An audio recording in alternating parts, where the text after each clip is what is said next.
Whenever we think of research, the first thing that comes to mind is funding. From where are we going to afford this? How our salary would be paid? From where the funding would be? If this query gets answered in a good manner, in an official manner, then you don't have to worry about anything else. Especially if you are a woman candidate, then having schemes and facilities in your favor really ups your motivation with respect to research, and you really feel like applying for some scheme or for grant. In today's video, I have got two fellowships, one fellowship and another research grant, both specifically for women PIs. So if you are a women candidate and interested in research, then this is something that you might be really interested in. In today's video, I'm going to speak about something called as Power Research Grants and Power Research Scheme, which are launched by SERB to decrease the gender disparity in terms of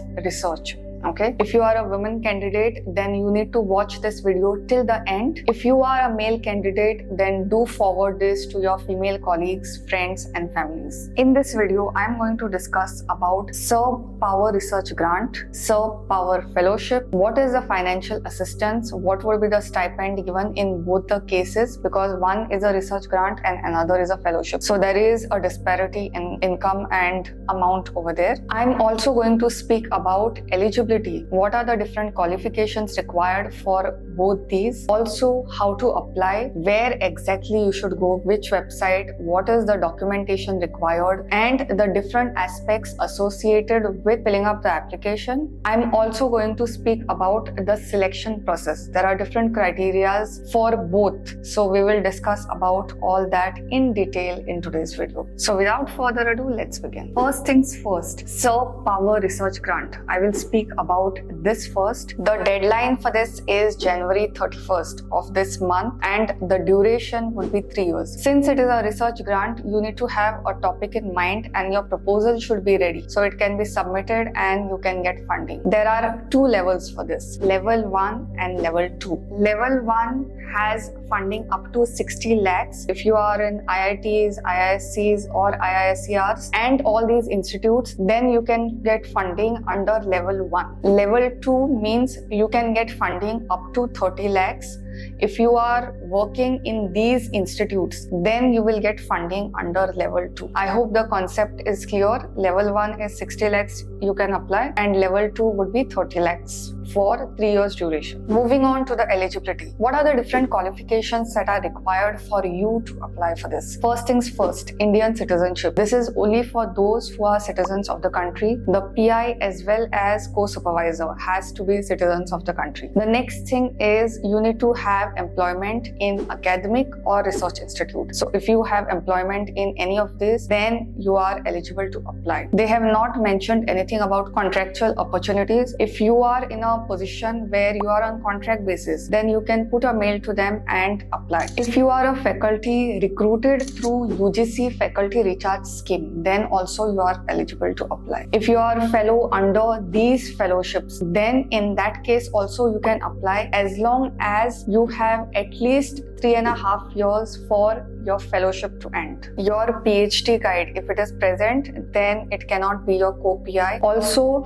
male co-PIs are not allowed. So the principal investigator as well as the co-principal investigator both have to be females. You can have maximum of 2 co-PIs. Under which headings can you apply for this grant? That means every research grant, when it is given, there are different headings and budget is allocated according to that. Here it is allocated under equipment, research personnel, consumables, travel and contingency. These are the 5 headings under which the budget is allocated. One thing to note over here is, if you get through in this scheme, then whenever you are applying for leave, you also have to inform SERB Power. Okay, so this is how this scheme works. They want everything streamlined, and since it is from SERB gives grants for conferences also, and it is quite a streamlined and regulatory body. So if it is under SERB, then then it is really very systematic. Now that you have understood the eligibility conditions, where exactly do you apply?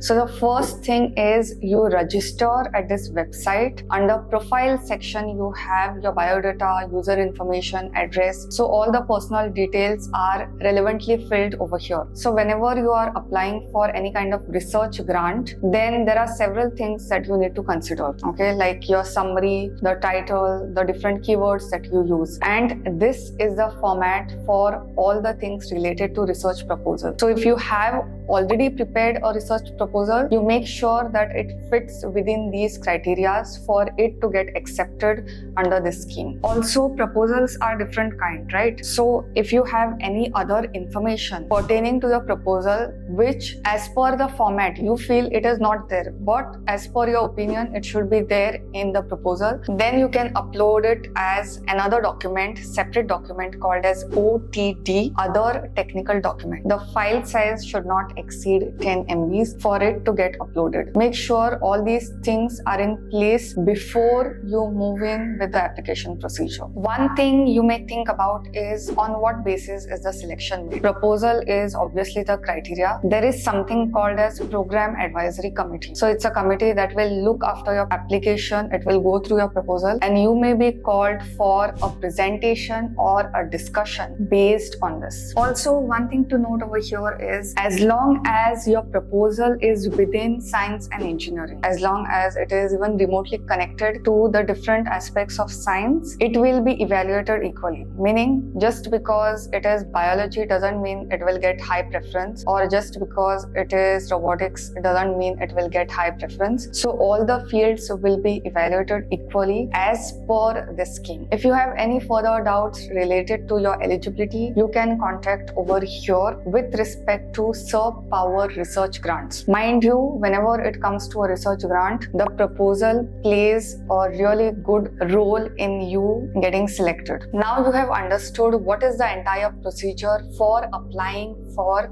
SERB Power Research Grant. Let's move on to the second one, which is SERB Power Research Fellowship. Okay, so since it is a fellowship, it won't have the kind of budget that a grant has. This is a postdoctoral opportunities. The call is open throughout the year. So whenever you're finishing and you feel like you need another opportunity for your research to advance in, then this is something that you can go for. The duration of this fellowship is 3 years. Let's move on to the eligibility. First things first, this is obviously by the title you can say that it is applicable for women scientists. You should be having your PhD and you should be employed in an institute, whether it is academic or R&D. Indian citizenship, and you should have an excellent research performance with respect to your publication, patents. Also, 35 to 55 years is the age limit for this. So if you are falling in this bracket, then you can definitely apply for this. The location would be India. So you should be working in an institute over here. You should not be receiving any other grant from government. Apart from this, you might have applied, but you should not be receiving at the time of application. So this is something that you might want to note. One thing to note over here is if you are receiving SERB Power Research Grant, then you cannot hold SERB Power Research Fellowship. So you can either go in for the first one or the second one depending on your needs. Let's move on to the nature of support. Per month, you will get a salary of 15,000. You are already working in an institute, whether it is R&D or academia. So per month, your salary as far as this fellowship is concerned would be 15,000. Apart from that, to cover heads like equipment, research personnel, consumables, contingencies and domestic travels, another amount would be given that would be 10 lakh per year. If there is any other expense which are occurring with respect to your host institute where you are working, then also that would be provided. So the total duration of this project is 3 years. There is no possibility for extension. Like in other fellowship schemes, if the duration is 3 years. Sometimes based on the report or based on your performance, extension could be given. Here, there is no such possibility. Now that you have understood the different aspects related to it, how exactly do you apply? Where do you go? Which website? Everything I will tell. First things first, your applications are invited through nominations. I will tell you the exact procedure in a while. It's not that you will apply and you will get a response. Who will send the nomination? It is the head of the institute or the head of the department. These two people can send the nominations on your behalf. The applications are received throughout the year, as I've said, and if you have a co-PI or if you have a co-supervisor who would be working with you on the same project, then they also have to go through the same procedure. Now, what are the different steps for you to apply for this particular fellowship? First things first, you will go to this website, register for yourself, log in. There you will have to give the email address of the nominee, okay, whom you are nominating for you to receive the proposal. Okay, so the head of the institute or the head of the department, their email addresses would be given over here. Once that is done and things are submitted from your end, they will receive a link to fill the form. All the details you also have to send to the nominee so that they can fill on your behalf. Once the verification is done by the nominee and the nominee submits your application, then SERB will receive the application and they will process it accordingly. So this is a slightly indirect method for application, and this is something that you really need to take a note of. It's not that you will just apply on your own and things will get forwarded. Also, the selection for SERB Power Research Fellows, that is what I'm discussing over here, that gets selected twice a year. So though the call is open throughout the year, you can apply any time of the year. The selection happens twice a year and the details are not really there on the website as to which month it gets selected. How the selection would be made, on what criteria. So in this case, there is something called as Search Cum Selection Committee. They are going to review your application, and as I've said, the selection will happen twice a year. Every year the grant will be released. So there are 2 copies that you need to submit: Statement of Expenditure and Utilization Certificate. So these 2 copies, if you submit the hard copies, not soft copies, then your grant will be released in subsequent years. So this is something that you might want to take a note of when it comes to receiving the grant. If you have any queries, then send the email over here and they would be answering all your queries related to this. These 2 are really good fellowships, and the deadline for the grant is 31st of January of this month. Okay, and if you fall in the bracket of SERB Power Research Fellowship, if you are thinking of applying for a fellowship, then also it is always better to apply soon, because you never know when the selection would happen, when the rounds would happen. So these 2 are really good opportunities for women scientists if they want to further their career in science and engineering. With that, it's a wrap. If you have any questions, let me know in the comments. Till the next time.